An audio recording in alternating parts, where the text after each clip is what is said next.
अस्सलाम वालेकुम जी।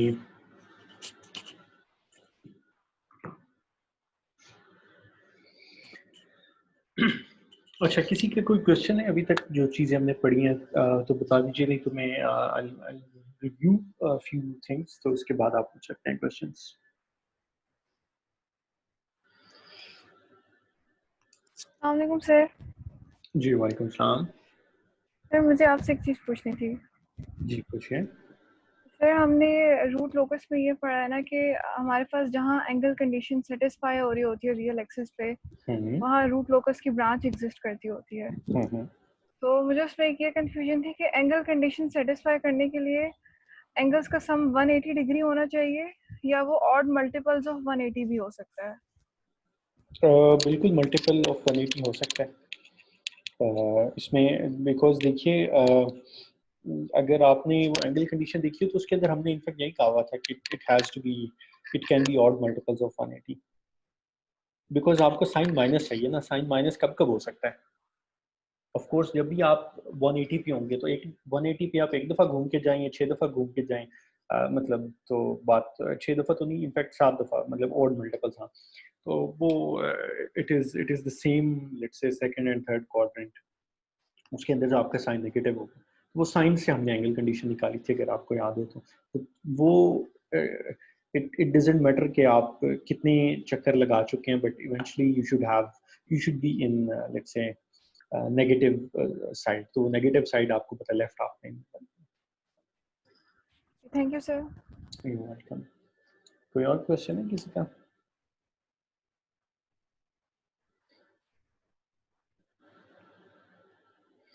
अच्छा, ये हमने लास्ट टाइम ना पीआईडी की कुछ बात कर ली थी। हमने सबसे पहले पीआई कंट्रोल की बात की थी। ये एक दफ़ा इसे देख लीजिए, इसमें से कोई कंफ्यूज, इसमें से मैंने असाइनमेंट में नहीं दिया बिकॉज इसमें से छोटी छोटी काफ़ी चीज़ें आती हैं, तो दैट लेट्स से you can understand for yourself. कोई समझ नहीं आती मुझसे पूछ लीजिए। मैंने आप लोगों से एक मिड टर्म एग्जाम का कहा था, आप लोगों ने मुझे उसका कोई जवाब नहीं दिया। पता नहीं आप लोगों ने सोचा है नहीं सोचा, या नहीं भी देना तो मुझे बताया तो करेंगे कुछ भी, सो दैट आई नो के that is out of the question. तो वो बहरहाल मुझे बता दीजिए। एंड ये इंटीग्रल एक्शन से हमने देख लिया था कि essentially this is used to kill the steady state error. Steady state error या जो हमें डिस्टर्बेंस का जो इफेक्ट आता है, हम उसको कम से कम कर सकते हैं इसके साथ। तो ये हमने देखा था इंटीग्रल कंट्रोल एक्शन का फ़ायदा। फिर हमने कहा था कि integral control action usually directly आप सिर्फ इंटीग्रल नहीं लगाते, आप क्या करते हैं कि आप पी आई कंट्रोल लगाते हैं। सिर्फ integral action is usually not good, stability problems आ जाते हैं। तो हम इसलिए क्या करते हैं कि हम पी आई कंट्रोल लगाते हैं, जिसमें लेट्स से दोनों एक्शन ऐड हो रहे होते हैं, प्रोपोर्शनल एक्शन भी ऐड हो रहा होता है एंड उसके साथ एक इंटीग्रल एक्शन भी ऐड हो रहा होता है। तो इसके ऊपर हमने बात की थी कि इससे हमें काफ़ी फ़ायदा हो जाता है। फिर हमने कहा था कि पीडी कंट्रोल से क्या फ़ायदा हो सकता है। बेसिकली पीआई को आप क्यों कह लीजिए कि आप स्टडी स्टेट बेहतर कर सकते हैं पीआई से, एंड पीडी से डायरेक्टली तो आप ट्रांसमिट बेहतर करते हैं, बट इनडायरेक्टली हमने देखा था, इनडायरेक्टली आप इसे स्टडी स्टेट भी बेहतर कर सकते हैं। बिकॉज हमने कहा था स्टडी स्टेट एरर कम करने का तरीका ये है कि आप प्रोपोर्शनल कंट्रोल बढ़ा दें, लेकिन जब प्रोपोर्शनल कंट्रोल आप बहुत ज़्यादा बढ़ाएंगे तो उसका नुकसान क्या होगा? उसका नुकसान ट्रांजिएंट पे हो जाएगा, आपका वो शूट बढ़ जाएगा, आपका लेट्स से जो सिस्टम है उसकी स्टेबिलिटी कम हो जाएगी। बिकॉज आपको याद है कि प्रोपोर्शनल कंट्रोल के साथ जो डैम्पिंग रेशियो है वो इन्वर्सली रिलेटेड है उसके अंडर रूट के साथ। तो यानी जैसे जैसे आप केपी बढ़ाएंगे उसके अंडर रूट के साथ साथ वो कम होती चली जाएगी डैम्पिंग रेशियो। तो इसलिए हम अगर केपी बढ़ा दें तो उससे स्टडी स्टेट एरर बेहतर हो जाएगा, ट्रांजिएंट खराब हो जाएगा। तो उस ट्रांजिएंट की खराबी को ठीक करने के लिए फिर हम पीडी लगा देंगे। तो एवरीथिंग इज रिलेटेड। अच्छा, वो मुझसे कुछ स्टूडेंट ने लास्ट टाइम पूछा था कि सर हमें कोई इस तरह की एग्जांपल्स दे दें जिनमें से सारे केसेस आ जाएं, but I would love to do that, कि मैं आपको ऐसी एग्जांपल दूं जिसमें वो लेट्स से जो ऐसी मास्टर की दे दूं जिससे सारा आपको पता चल जाए। But life does not work like that. आपको असल में होता ये है कि आपको खुद चीज़ें मिक्स करनी आनी चाहिए। आपका कभी भी कोई ऐसा केस नहीं होता कि जो बिल्कुल आपने टेक्स्ट बुक से पढ़ा हो। तो इसकी मैं आपको अगर एक एग्जांपल दूं, सो आप कभी अपने ड्राइवर से, जब आपने ड्राइविंग सीखनी स्टार्ट की हो, तो आप अपने जो भी आपको उस्ताद है ड्राइवर का जो आपको सिखा रहा है, आप उन्हें ये कह सकते हैं कि आप बाकी चीज़ें छोड़ें, मुझे कोई बस एक ज़रा ऐसा चक्कर लगवा दें जिसके अंदर सारी चीज़ें आ जाएँ। जो भी मैंने लाइफ में यूज़ करना है ड्राइवरी, वो सारी उसके अंदर आ जाए।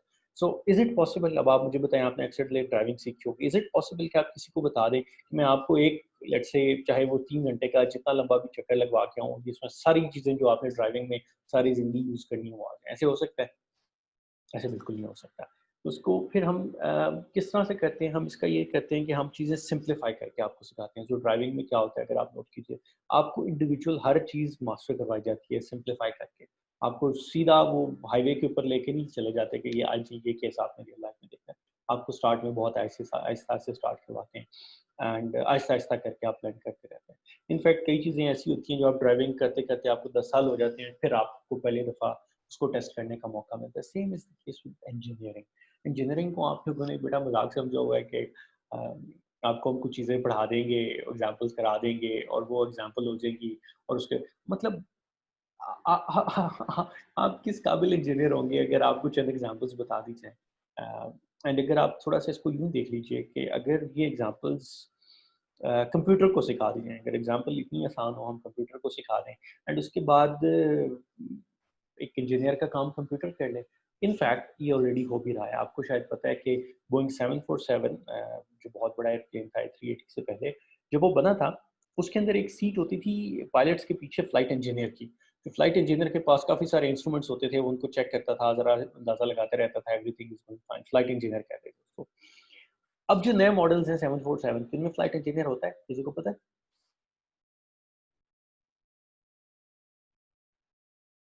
उनमें फ्लाइट इंजीनियर नहीं होता बिकॉज़ नहीं होता।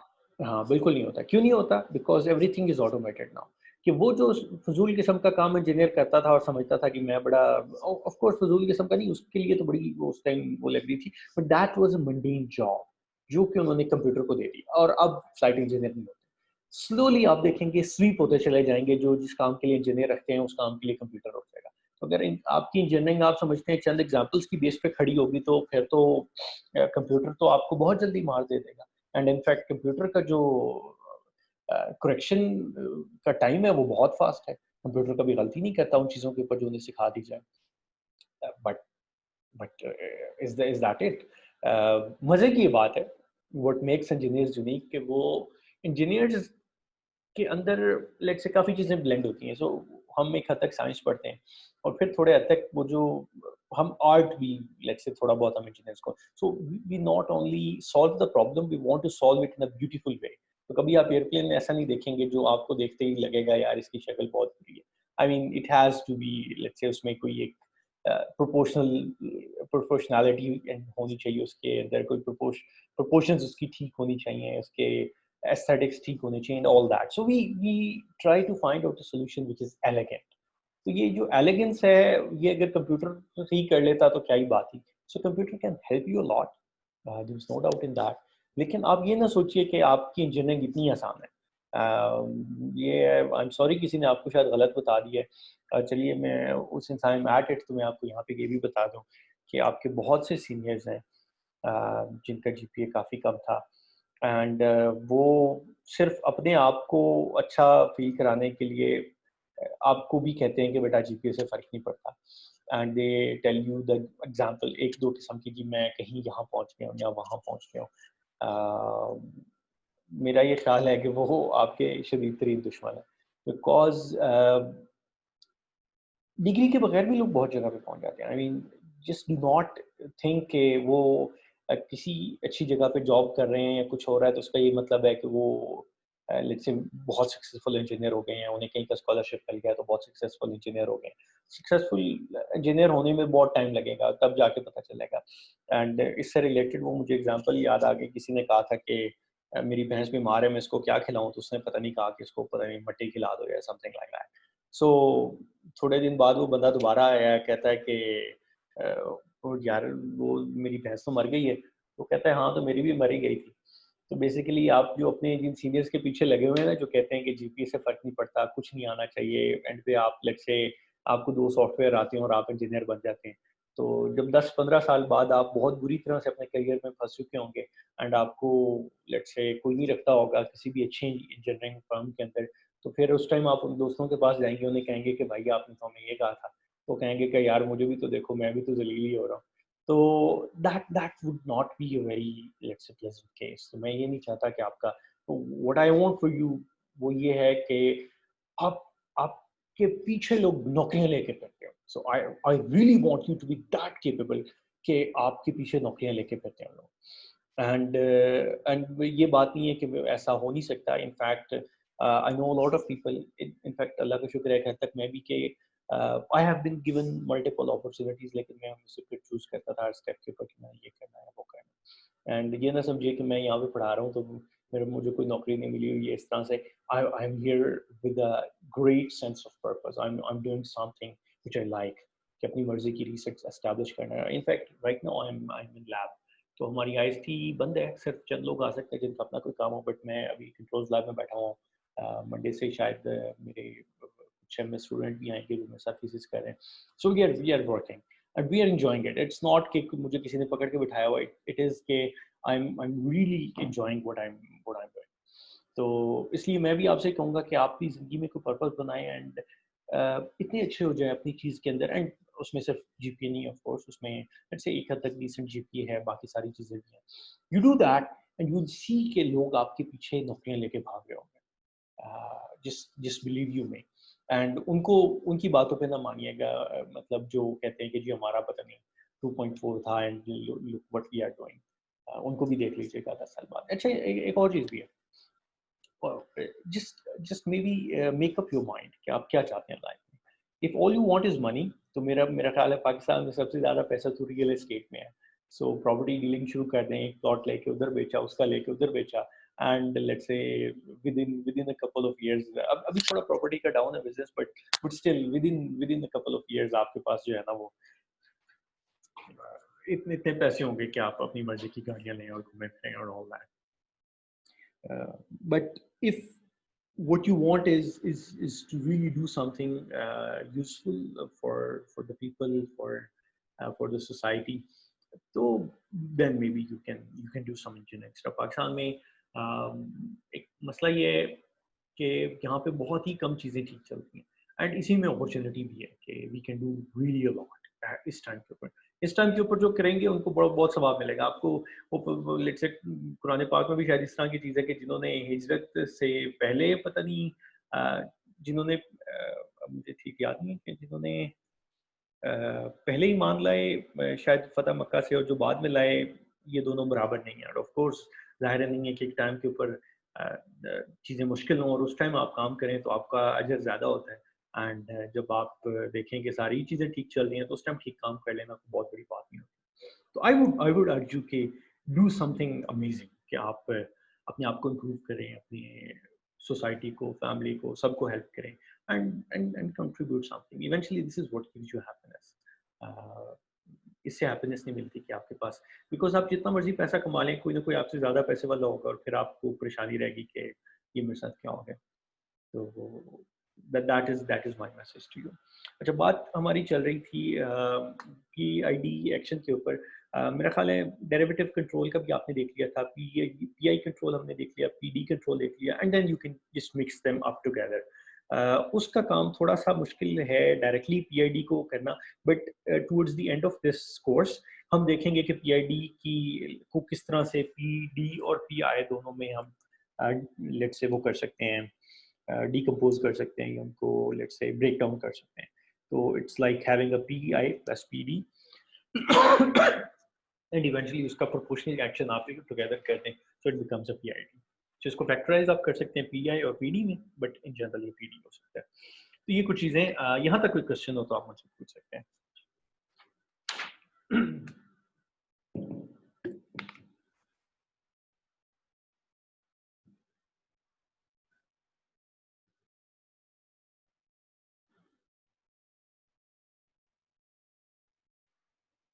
कोई क्वेश्चन नहीं है?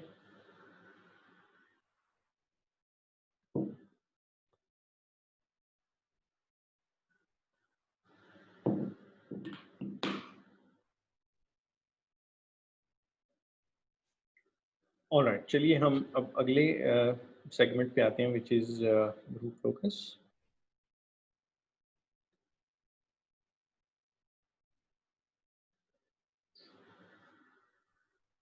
अच्छा, रूट लोकस का आइडिया मैं आपको ज़रा दोबारा से बता देता हूँ।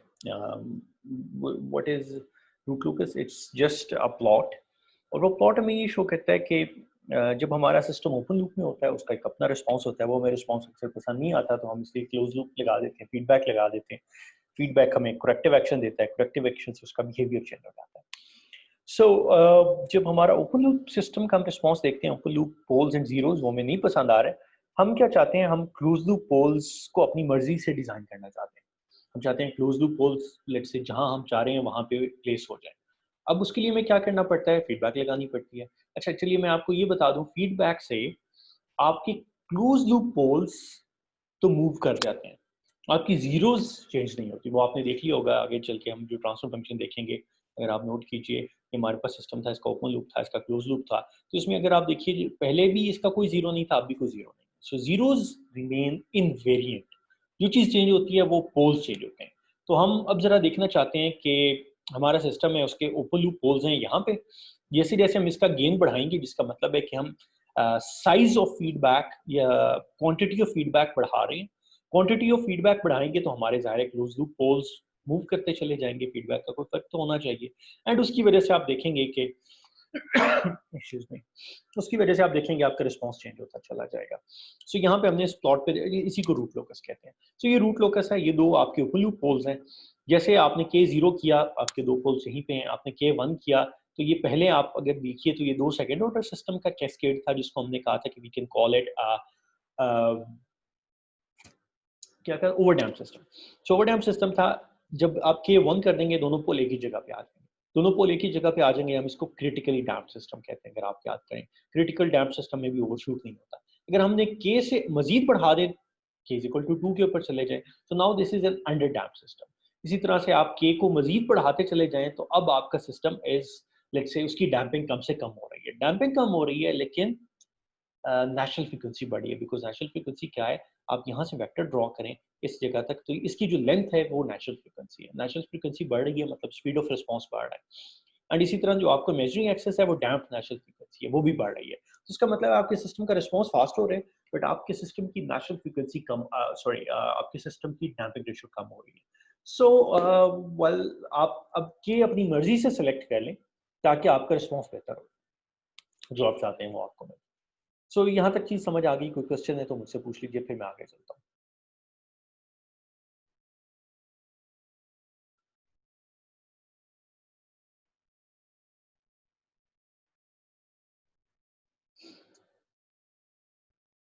सर डैम्पिंग रेशियो थोड़ी क्लियर कर दें सर।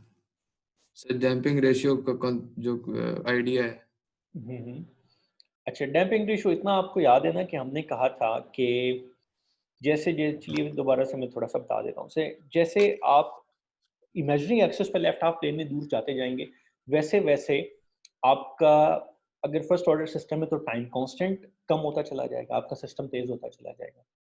सर ठीक है, बिकॉज अच्छा, अगर फर्स्ट ऑर्डर सिस्टम नहीं है, सेकंड ऑर्डर सिस्टम है, तो फिर भी क्या होगा, फिर भी ये होगा कि आपके सिस्टम का जो डिकेइंग, जो एक्सपोनेंशियल डिके हो रहा है ना, तो उसका जो एक्सपोनेंट है वो बड़े से बड़ा होता चला जाएगा माइनस के साथ, जिसका मतलब है तेजी से डिके करेगा आपका सिस्टम। अगर आप जरा अपने प्लॉट्स को देखिए, वहां जाके देखिए कि इसमें ये रियल पार्ट आ रहा होता है।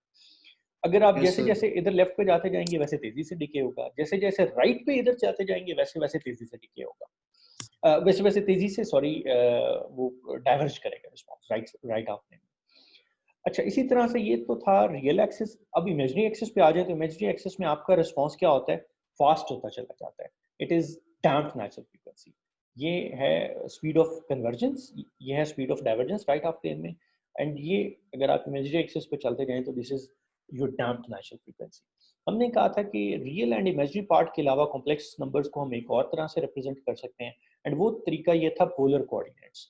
तो पोलर कोऑर्डिनेट्स क्या हैं कि आप इसको थीटा और फाई से, थीटा आर और थीटा से कर सकते हैं। तो इस केस में जो आर है, R is your natural frequency, and जो थीटा है, वेल नॉट एग्जैक्टली थीटा, उसका फॉर्मूला पिछली स्लाइड्स में देख सकते हैं। इस थीटा से रिलेटेड जो चीज़ है वो डैम्पिंग रेशियो है। इसका मतलब है अगर आप थीटा सेम रखें और उसी लाइन के ऊपर पोल्स को मूव करते चले जाएं, क्लोज लूप पोल्स को, तो फिर क्या होगा, फिर ये होगा कि आपकी परसेंटेज ओवरशूट चेंज नहीं होगा। ठीक है, चेंज क्या होगा, नेचुरल फ्रीक्वेंसी सिर्फ चेंज होगी, और नेचुरल फ्रीक्वेंसी और डैम्पिंग रेशियो भी साथ साथ चेंज होगी, डिके भी चेंज होगा। तो उसकी वजह से क्या होगा, आपका स्पीड ऑफ रिस्पांस भी चेंज होगा, आपका सेटलिंग टाइम भी चेंज होगा, बट परसेंटेज ओवरशूट चेंज नहीं होगा। ये आई वुड सजेस्ट कि आप एक दफ़ा वो ज़रा रिस्पॉन्सेज देख लें। वो मैंने बहुत मेहनत से स्लाइडें बनाई हुई हैं, एंड उन वो सारी चीज़ें जो मैंने रिस्पॉन्सेज की स्लाइड्स में डाली हुई हैं, वो आपको एक जगह पे किसी बुक में किसी स्लाइड में नहीं मिलेंगी। This is what I can guarantee. और वो मैंने इसलिए इकट्ठी की हुई है बिकॉज़ आई नो कि स्टूडेंट्स को कन्फ्यूजन हो जाती है थोड़ी-सी, वो उनको समझ नहीं आता कि वो क्या चीज़ है। तो प्लीज़ उसको ज़रा गौर से देख लीजिएगा, बिकॉज़ आप एंड पे इसी पे मार्क खाएँगे अगर आपने कोई बेसिक चीज़ों में। Because I I always believe कि स्टूडेंट्स की बेसिक्स में जो मसला होता है ना, वो उनको बड़ा तंग करता है। अगर आपको मैं फॉर एग्ज़ाम्पल एक बहुत ही कॉम्प्लिकेटेड रूट लोकस दूँ, तो आप कहेंगे कि अच्छा जी चलें कोई नहीं, मैं ज़रा आधा घंटा और लगा लूँगा या मैं मैटलैब से बता लूँगा। बट अगर आप इंटरप्रिटेशन में गलती कर जाएँ, वेल दैट्स समथिंग जो कि आपको एम्बैरेस करवाएगी आपके बॉस के सामने, बिकॉज़ आप एक तरह से एनालिसिस करके ले जाएँगे एंड वो खराब हो जाएगा। तो प्लीज़ एक दफ़ा ये चीज़ें वहाँ से देख लीजिए। अच्छा जी, अब हम सेकंड ऑर्डर सिस्टम्स के लिए हमने ये चीज़ें देख ली थी। ये रूट लोकस की थोड़े से हम कंडीशंस हमने डिराइव कर ली थी। एंगल कंडीशन, मैग्नीट्यूड कंडीशन, ये उसका कुछ बैकग्राउंड है कॉम्प्लेक्स नंबर्स का। ये मैग्नीट्यूड कंडीशन कहाँ से आई है, एंगल कंडीशन कहाँ से आई है, ये हमने देख लिया था। अब अगर आप नोट कीजिए, तो एंगल कंडीशन हमें ये बता रही है कि हमारा रूट लोकस किस किस जगह से गुजर रहा है। So your root locus, the shape of root locus only depends on the angle condition. अच्छा, मैग्नीट्यूड कंडीशन क्या कहता है? मैग्नीट्यूड कंडीशन हमें ये बताती है कि फॉर अ गिवन के आपके क्लोज लूप पोल्स किस लोकेशन पर हैं, या वाइस वर्सा, या फॉर अ गिवन लोकेशन आप कितना के बढ़ाएंगे, कितना के डालेंगे कि आपको वो लोकेशन मिल जाएगी। ठीक है, ये मैं आगे एग्जांपल में थोड़ा सा क्लियर कर देता हूं, बट आई थिंक चीज आप समझ गए होंगे। The shape of root locus depends on angle condition, the magnitude condition determines the position of closed loop poles on the root locus for a given k.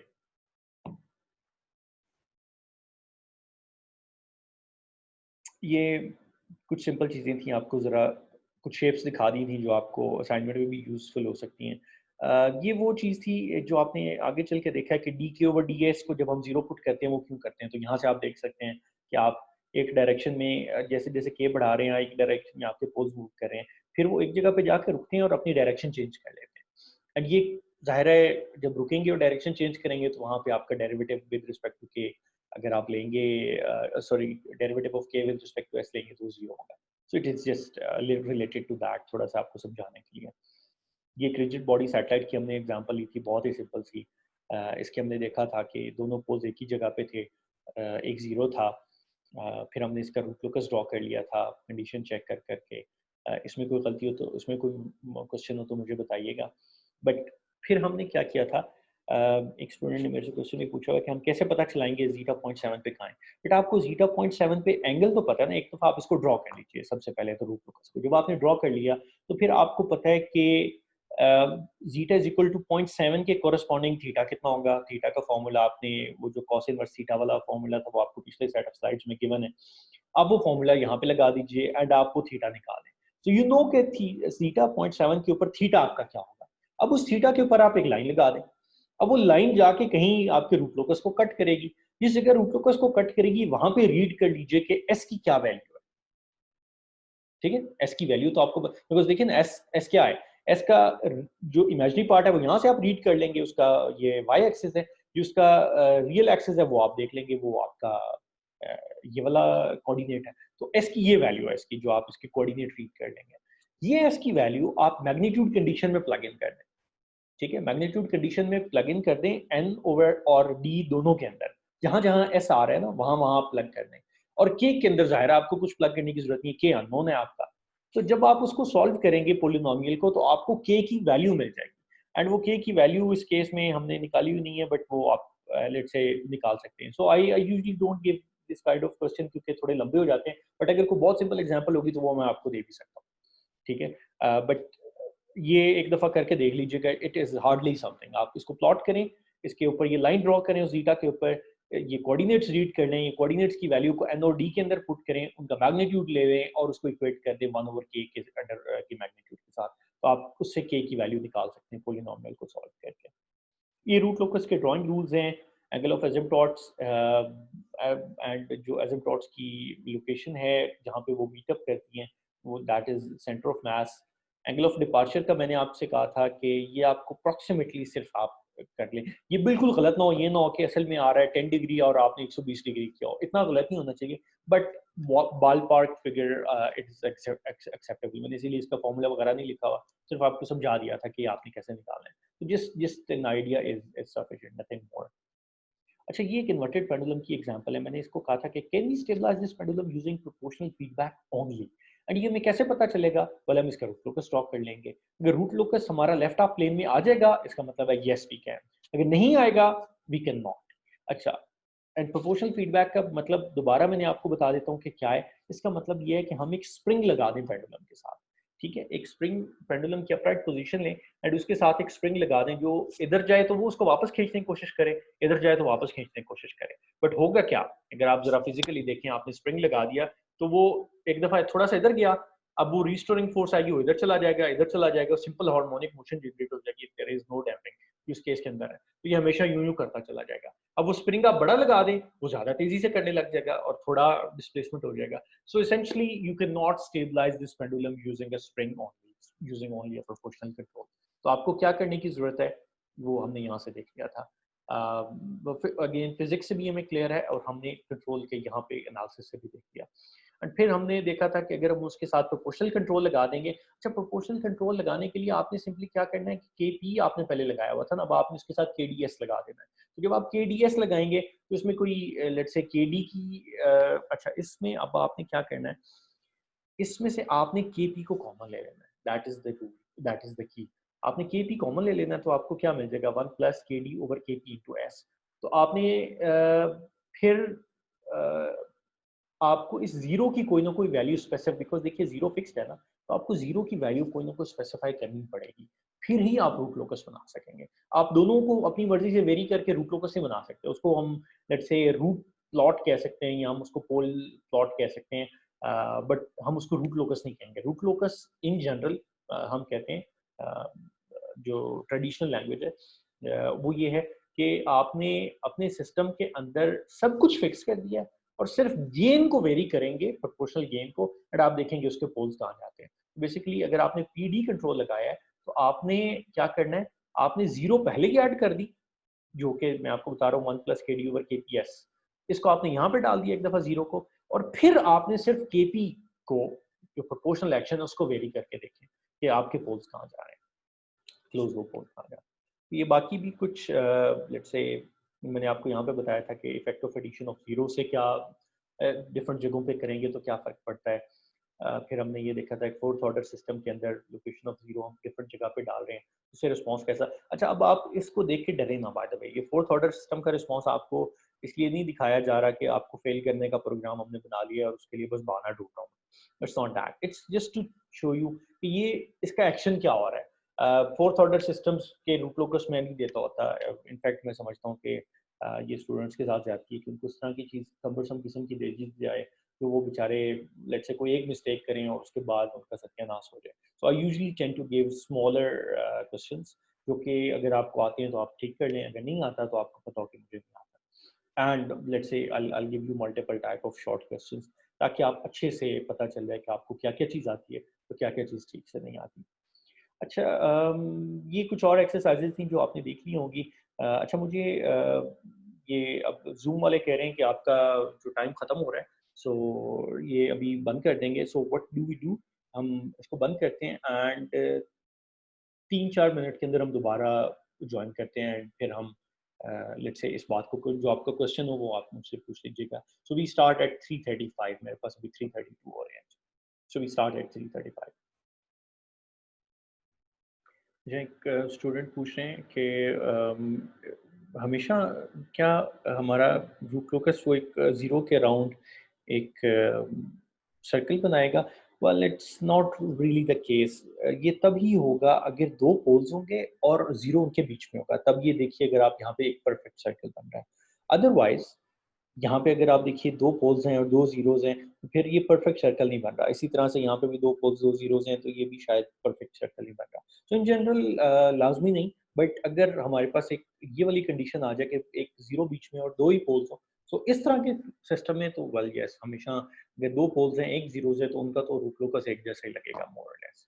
तो yes, in some cases yes, but इसको बिल्कुल generalise ना कर दें, इस case को यहाँ पे नजर आ रहा है। कोई और क्वेश्चन जी आपका? सर जी, सर ये फर्स्ट कॉलम में जो हमारे पास फोर्थ फिगर है, तो इसमें फर्स्ट हमें column of dotted right side line जो लेफ्ट शोन है, साइड ये वाला? लेफ्ट से, अच्छा। यस ये फोर्थ।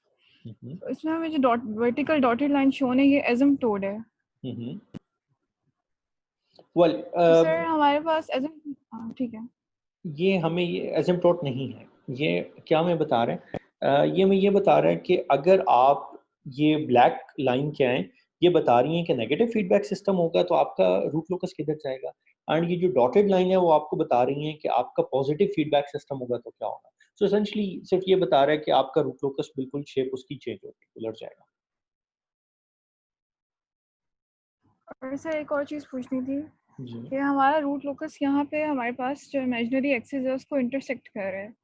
तो अगर हमारे पास ऐसा कोई केस आ जाता है तो हमें इमेजिनरी एक्सिस के वो पॉइंट्स निकाल के दिखाने होंगे अपने प्लॉट में। अच्छा, ये भी मैंने आपको बताना था कि एक मेथड है यूजली जिससे हम कैलकुलेट करते हैं, उसको राउथ वुडवर्ड स्टेबिलिटी क्राइटेरियन कहते हैं।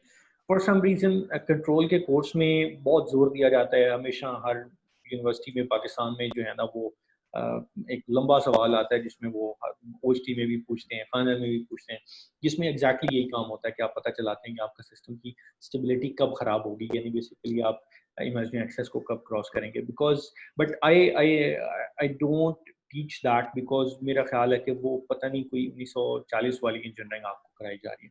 There is no need for that. उसकी बजाय एक और मेथड है जो कि अगेन 1940 का ही है, बट वो बहुत ज़्यादा रिलेटेड है फॉर इवन कॉम्प्लिकेटेड सिस्टम, जो हम नेक्स्ट वीक पढ़ेंगे।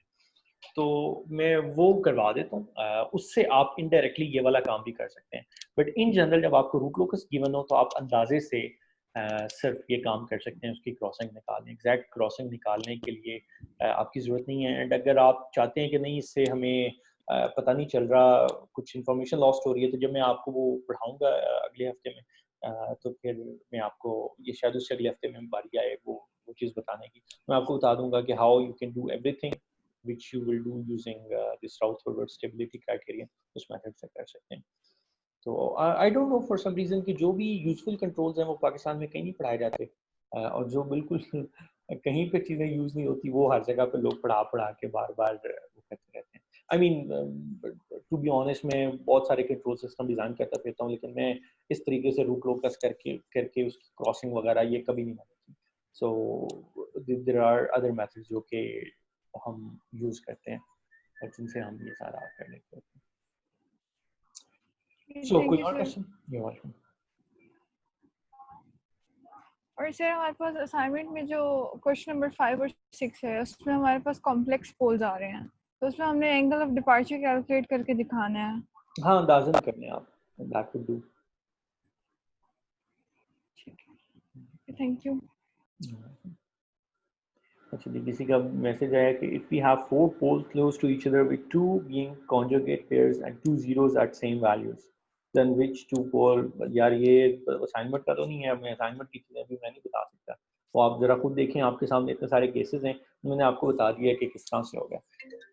अच्छा, मुझे ज़रा आप जब तक क्वेश्चन देखते हैं मुझे 2 मिनट दीजिएगा, मैं ज़रा फ़ोन अटेंड कर लूँ। Perhaps someone is trying to call me, कुछ मेरा घर पे पैकेज वगैरह आना था तो कहीं उसके लिए ना कॉल करें।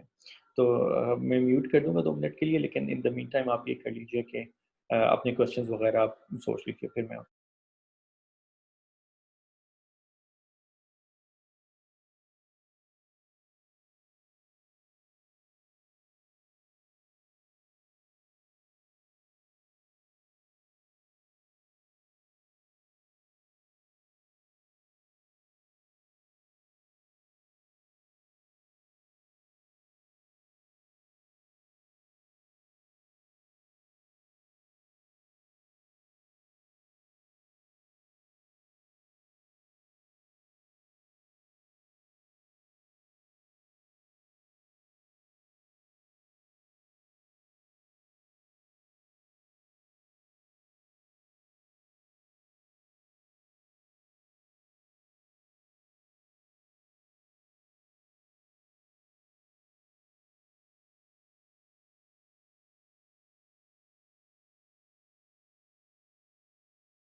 अच्छा जी, I am sorry, I had to गो।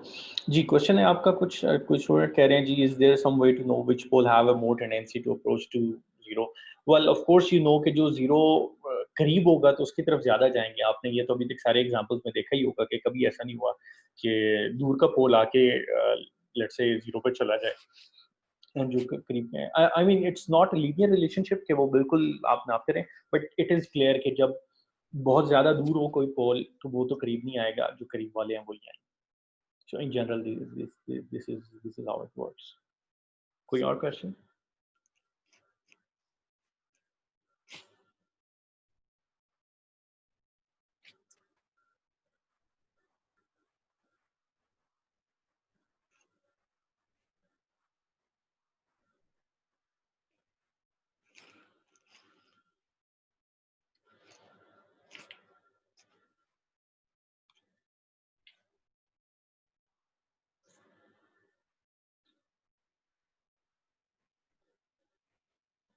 और कोई जनरल कोर्स से रिलेटेड क्वेश्चन हो अभी तक की, जो आपने कोई चीज़ अ, अगर किसी से जनरल चीज़ आपने पूछनी हो जो हम अभी तक कोर्स में पढ़ते आए हैं, तो बेशक उसका पूछ लीजिए।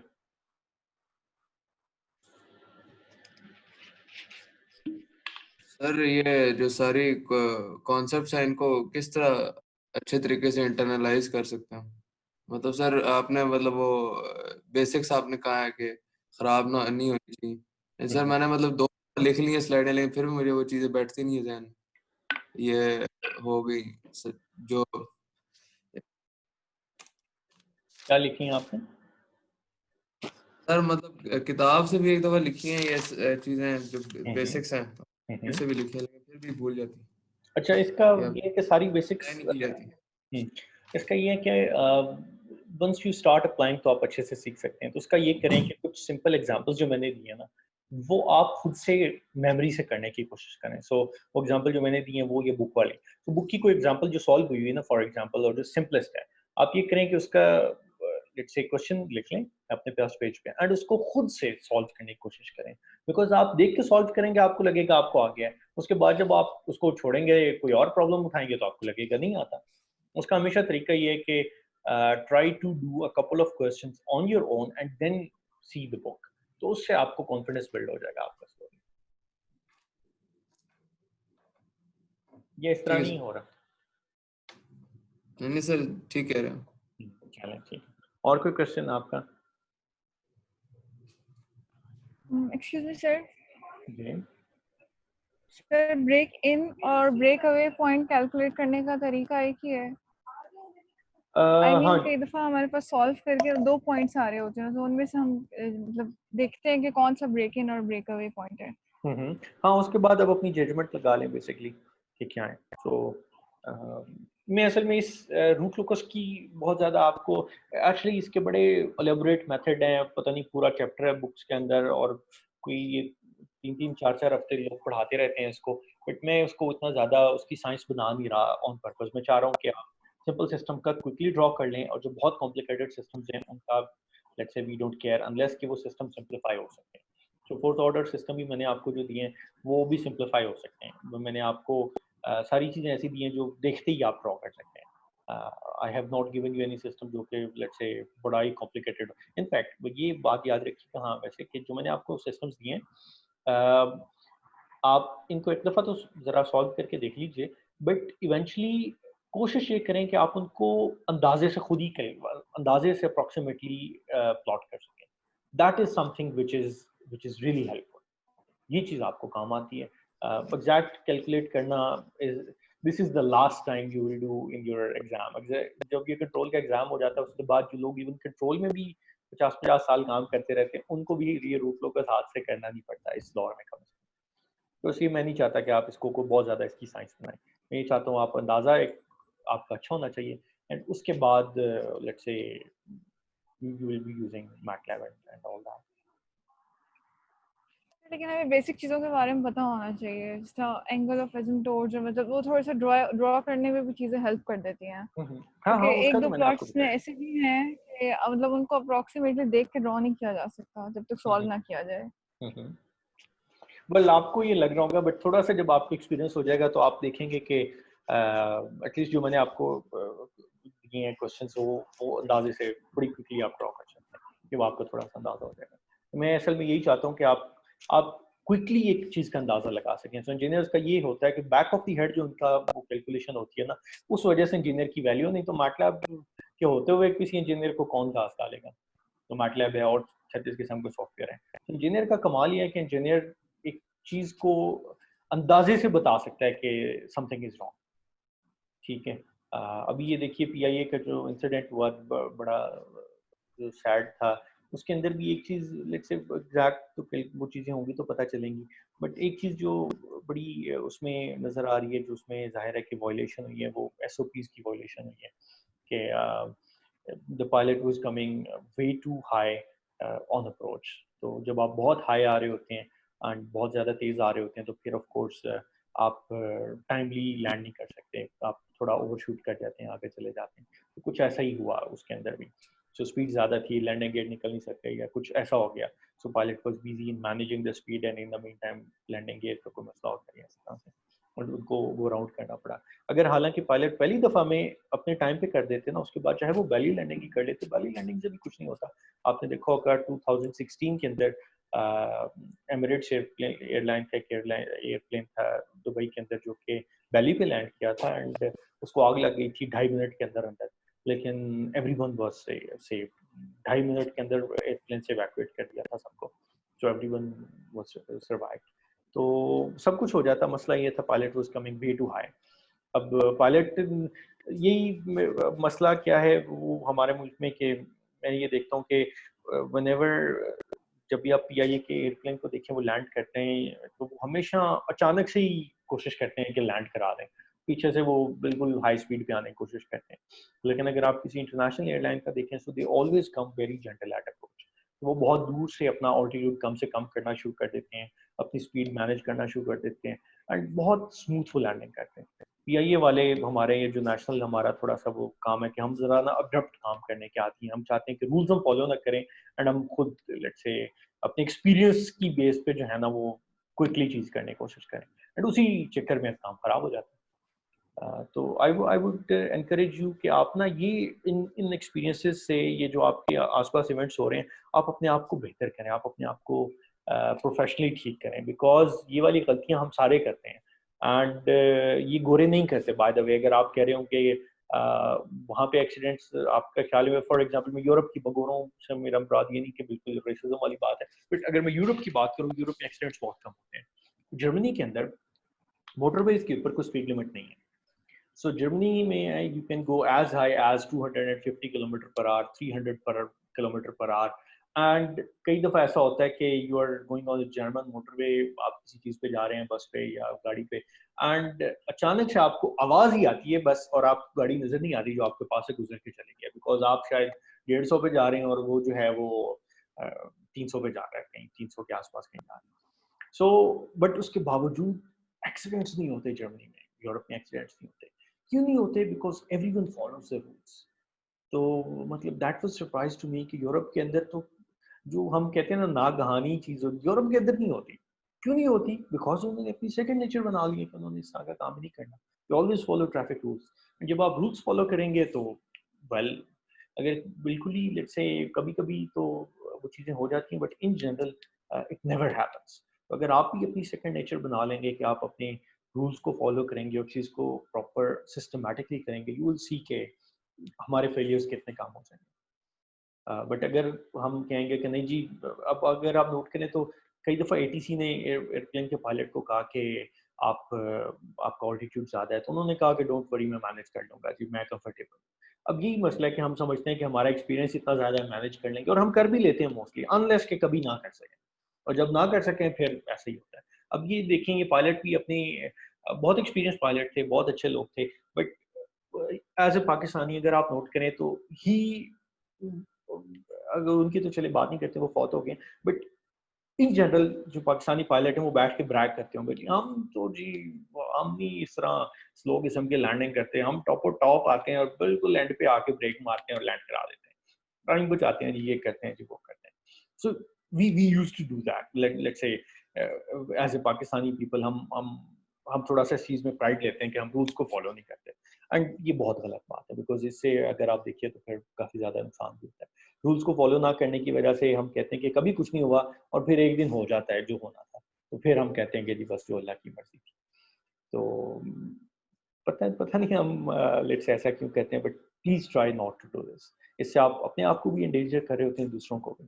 सो once you are doing engineering तो प्रॉपर इंजीनियरिंग करें, इस तरह की काम चलाओ इंजीनियरिंग ना करें। जिस तरह काम चलाओ पायलट्स होते हैं उसी तरह काम चलाओ इंजीनियर भी होते हैं, जो बिल्कुल सुपरफिशियल चीज़ें करते हैं और कहते हैं जी अंदाजे से ही मैं इंजीनियर जो हूँ वो डिज़ाइन कर दूँगा। अंदाजा इज़ गुड, बट उसके बाद उसको क्रॉस चेक लाज़मी करें अपनी चीज़ों को। यू विल सी के बहुत बड़े-बड़े मसले हो जाते हैं। कोई क्वेश्चन है यहाँ पे पूछ लीजिए, उसके बाद मेरा आपसे एक क्वेश्चन है।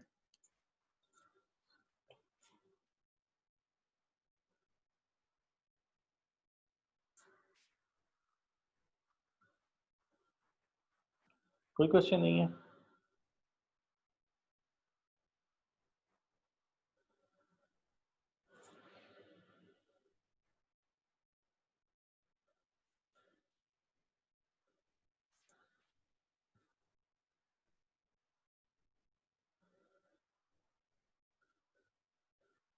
अच्छा, मेरा क्वेश्चन ये है कि we at IST let's say हम हम सोच रहे हैं कि अ, हम ऐसा क्या करें कि हम आपको हेल्प कर सकें in being a better professional.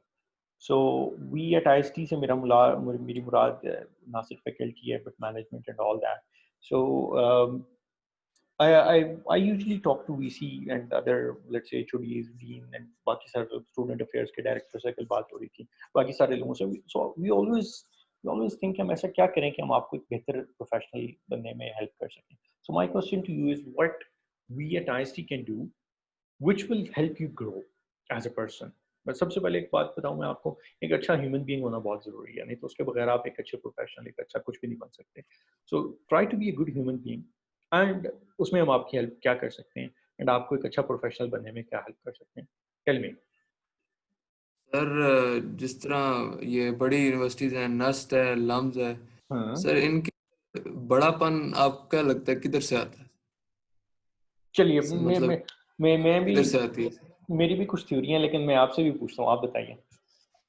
जैसे मेरा ख्याल है कि इनके जो कल्चर्स हैं और इनके जो एक्स्ट्रा करिकुलर्स हैं और मतलब ये मतलब जीकी और ये हर जगह पहुंचे होते हैं सर।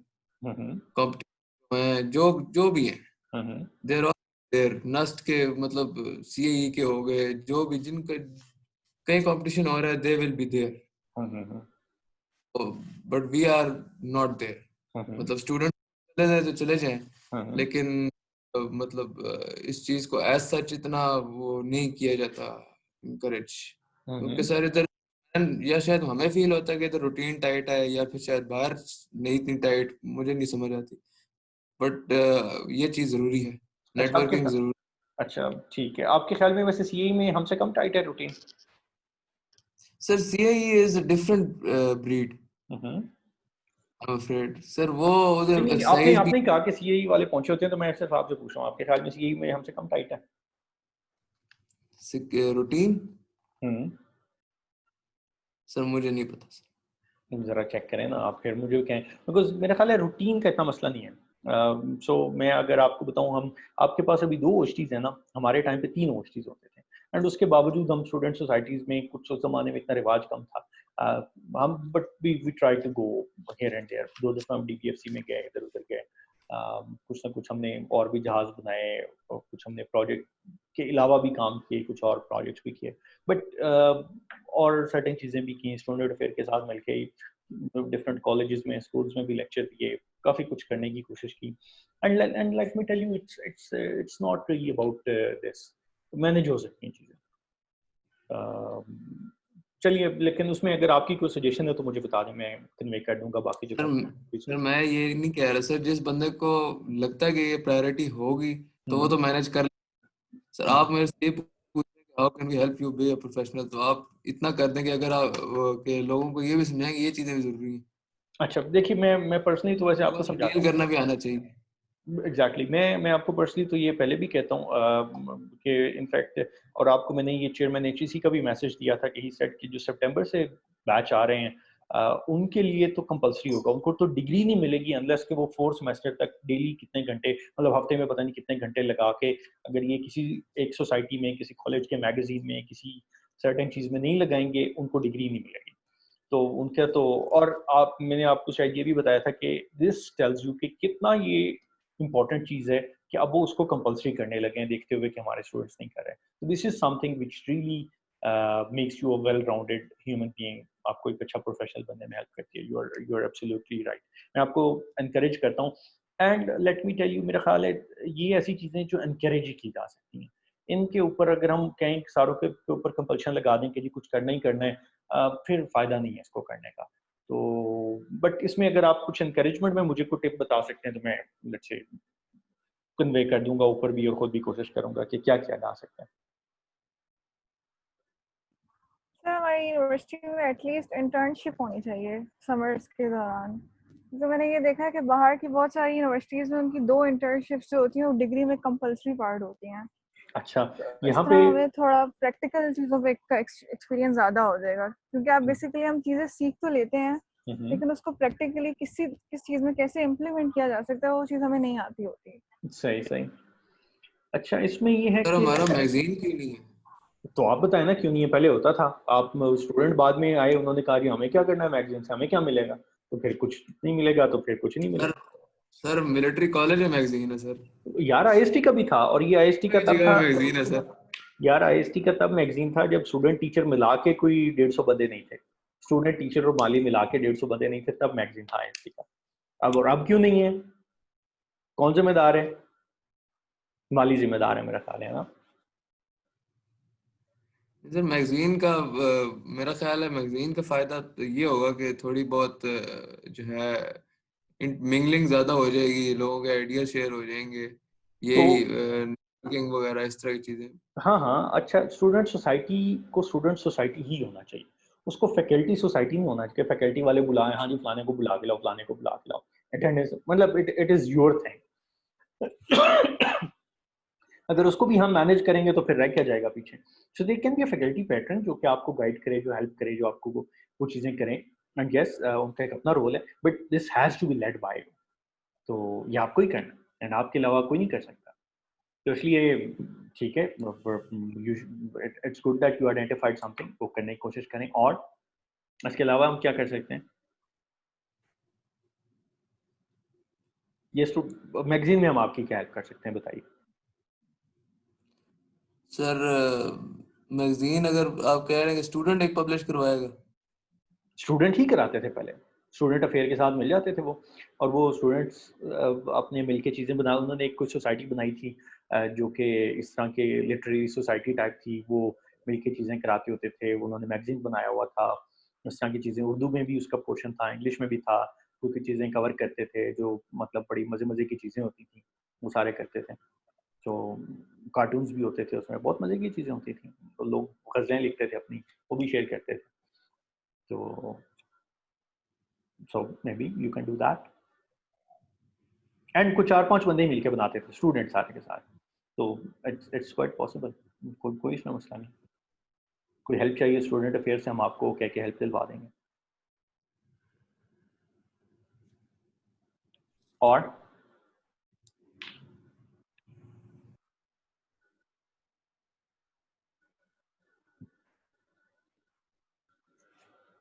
और कुछ?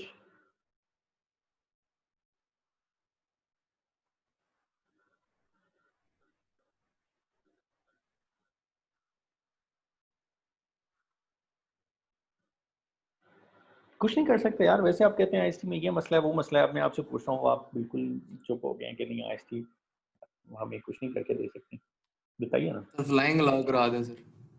कौन सी फ्लाइंग? बंद कराई हुई। नहीं नहीं, किस फ्लाइंग की बात हो रही है? आप फिक्स्ड विंग की बात कर रहे हैं या? सर रिमोट कंट्रोल प्लेन्स वगैरह। अच्छा, इसमें वैसे, एरोस्पेस की यूनिवर्सिटी है सर, होनी चाहिए। अच्छा, वेल हमारे टाइम पे आईएसटी होती थी एक गैराबाद जगह पे, तब आईएसटी के अंदर जहाज जहाज उड़ाते थे। अब आईएसटी, आप ज़रा शो मारना चाहते हैं कि हमारी आईएसटी BHA 2 में है या उसके साथ है, तो फिर थोड़ा सा ये मसला तो होगा कि से किस जगह पे उड़ाएं। तो इतनी जगह नहीं बचती जहाँ पे उड़ाएं। अलबत्ता ये हमने बात की है कि हम लेट्स से आईएसटी को कोई जगह मिल जाए जहाँ पे आईएसटी के लोग अपने जहाज उड़ा सकें, एंड उसमें देर आर सर्टेन प्रोजेक्ट्स जो कि एक मेरी लैब में भी चल रहा है, जो एमएस के स्टूडेंट काम कर रहे हैं, उन्होंने कुछ टेस्ट फ्लाइट्स करनी है। अगर आपको शौक है तो आप भी आ जाएं साथ। तो इसका पहले तो ये है कि आप you should volunteer yourself to to work with someone. आप उनके साथ मिलके काम करें और उसके बाद आप स्लोली खुद भी बड़े बड़े काम करने लगेंगे, बट सबसे पहले मिलके तो काम करें। अच्छा, और कुछ?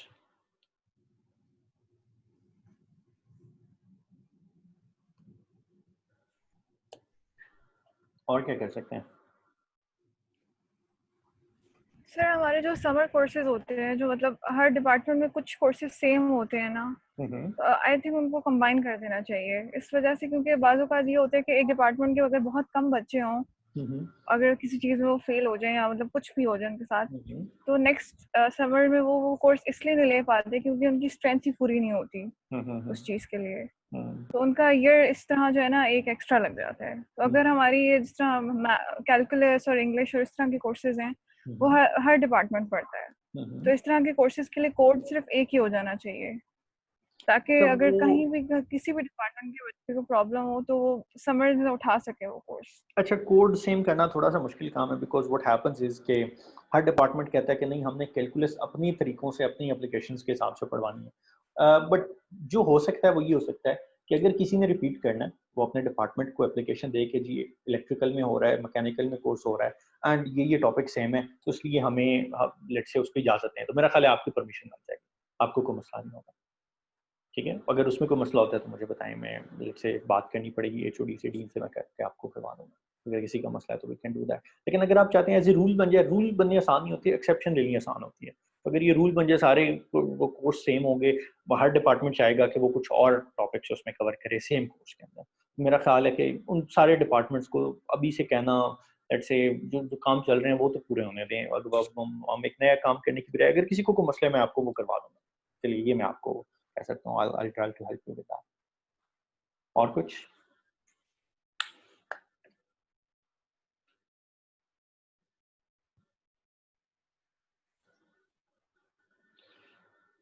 और आईएसटी क्या कर सकती है आपके लिए? हम क्या कर सकते हैं? फैकल्टी वाले क्या कर सकते हैं? अच्छा, चलिए मैं आपको एक बात बता दूं। जो अगले दिन वीजी साहब कह रहे थे कि what is wrong with our admission process, कि मुझे शाहीन का बच्चा चाहिए आईएसटी में, जिसको तो ये ना कह के ये क्यों नहीं वो क्यों नहीं, जो कि लेट्स से जो कह के मैं ये करना चाहता हूँ वो करना चाहता हूँ। तो शाहीन का बच्चा आपके ख्याल में आईएसटी में क्यों नजर नहीं आता? अगर है भी तो छुपा हुआ क्यों है, और अगर कम है तो क्यों है, और अगर लेट्स से डिमोटिवेट हो जाता है शाहीन का बच्चा तो क्यों हो जाता है? मुझे इसका क्या जवाब देंगे आप? मतलब शाहीन के बच्चे को हम क्या ऐसी हर्डल्स यहाँ पे देते हैं जिसकी वजह से वो परफॉर्म नहीं कर पाता?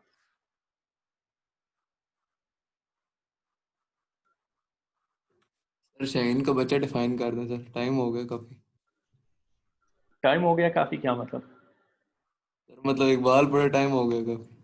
शाहीन का बच्चा बेसिकली ये कि जो डरे ना, जो जो आसमान में उड़े, जो छोटी छोटी चीजों में ना हो, जो दूसरों का बचा खुचा मुर्दार ना खाए, जो अपना शिकार खुद करे और खुद खाने पे यकीन रखता हो। तो अच्छा, मुझे फिर ये लिमिट आ रही है तो मैं इसको बंद करता हूँ। सो इन 5 मिनट्स 4:10 पे हम दोबारा स्टार्ट करते हैं इस बात को, फिर खत्म करते हैं। तो 4:10 पे हम दोबारा स्टार्ट करते हैं, 5 मिनट के अंदर।